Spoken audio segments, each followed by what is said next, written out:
Okay, now I'm going to tell you guys about uncertainty and the dreaded Sig Figs.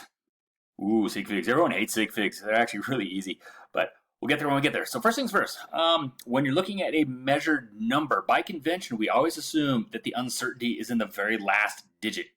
So if I'm looking at, let's see, click, come on, right there, 2.46. I'm going to assume that the 2, that's known for sure. The 0.4, that's known for sure, but the 6, that was probably estimated. So it's possible that it might be 2.47 or 2.45. Basically, what I'm trying to say is the uncertainty is plus or minus 1 in that last position right there. All right. Another thing we talk about a lot when we start talking about uncertainty is accuracy and precision.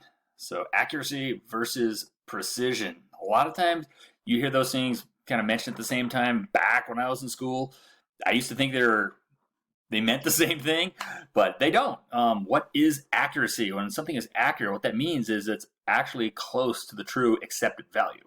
And precision has to do with repeatability. So if I'm going to measure a desk and I measure my desk as being 1.5 meters wide, and someone else comes out and they measured at 1.49 meters wide, and someone else comes out and measured as 1.5 meters wide, just like I did, and all these numbers are really close, that's precise. If one person measures at 1.5, another person comes in and measures at 1.2, someone else comes in and measures at 1.7, those are all really far apart. So your precision is basically how close a set of measured numbers are to each other. So using the old dartboard analogy here, you look at this upper picture here, nice tight grouping, right? Good precision, bad accuracy. So the accuracy, it's off the mark. This isn't a really bad situation. Usually, like in a lab situation, if we're like, talking about measurements, there would be something we could do to adjust this. This is terrible. All right, this is not accurate, not precise. It's all over the place. What we want, crumple, crumple, crumple. We want good accuracy, good precision. We want our measurements to be repeatable, and we want them to be close to the actual true value. So that is our goal in the lab whenever we're doing measurements. So good accuracy, good precision.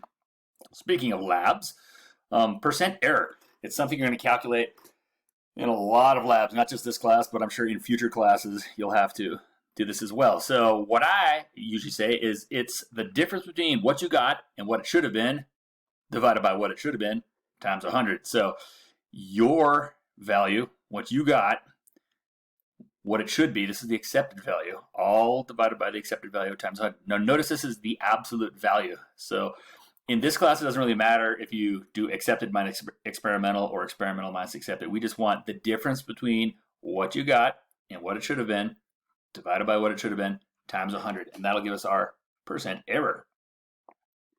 All right, so measurement itself. When you actually make a measurement, there's two parts of it. Right? It's a quantitative observation consisting of two parts. Ooh, quantitative as opposed to qualitative. Quantitative means number. So yeah, one of those parts is the actual number. The other part to your measurement would be the scale, the unit. All right, so if I'm asking for directions and some guy says, yeah, just go down the road 20, that doesn't make sense. Like 20 what? 20 feet, 20 blocks, 20 miles, 20 kilometers, 20 minutes? Like what are you talking about? So you need to have a unit with your number for these things to make sense. So example, 20 grams or 6.626 times 10 to the minus 34. That would actually be something called Planck's constant. You can use that a whole lot when we start talking about light. All right, let's get to the dreaded Sig Figs. All right, so significant figures, known quickly as Sig Figs.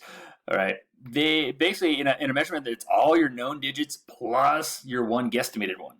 All right, that's what we deal with here. So if I am making a measurement, let's go to this coin, this next page here.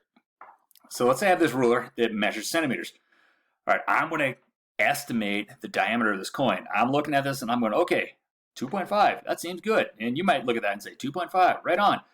But other people might say 2.50 or 2.5000 or even crazier, 2.5000, and they put on like 50 zeros.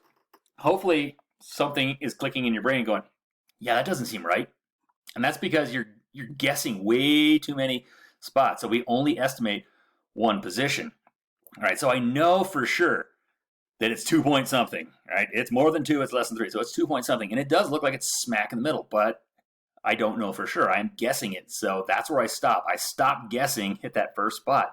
So the first thing I'm guessing at is the 5. I'm stopping at the 5. But let's say I had a better ruler. All right, this one does have the millimeters mark. So these are the tenths places. And so it looks like it's 2.5, and it looks like it's right smack on there. All right, if it was a little bit above there, like 2.55 or 2.45, if it was a little bit below, but it looks like it's right smack on there. So this would be 2.50. Right, so what I always say is you guess one place past the markings. So if the tenths are shown, you're going to guess the hundredths place. If hundredths are shown, you're going to guess the thousandths place, and so on and so on. All right. Whenever you make a measurement, there's going to be error, even if it's on a digital balance and you're just simply reading the numbers right off the screen. If it's like, okay, 27.45, that's fine, but there may be some, there is some error somewhere in that number. All right, so that's why we have to do this stuff. And so the sig figs in our numbers that we report have to do with like what numbers we know for sure and which ones we're guesstimating. And we don't want to guess too many numbers. All right. We'll stop here. The next video is going to cover actual rules for counting sig figs and then adding, subtracting, multiplying, dividing, and all that fun stuff. All right. See ya.